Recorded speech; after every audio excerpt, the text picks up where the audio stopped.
కత్తిరి ఇవ్వమా పోసుకో. ఇప్పుడు నీకు అది చూసినా నచ్చకపోతే వెంటనే ఎక్స్చేంజ్ చేయొచ్చు. నువ్వు మొత్తం అది మొత్తం వాడిక ముందే ఆన్ చేసి ఫోన్.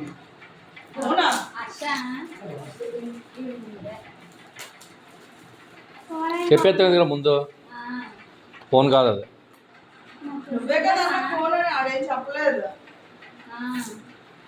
ఫోన్ కా పేజర్ అది.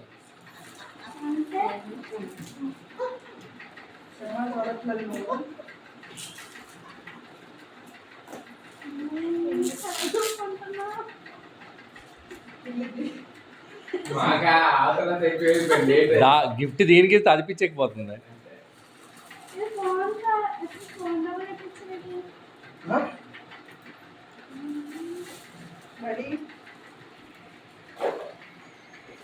కంగ్రాచులేషన్స్ మేదిని. చెప్పాను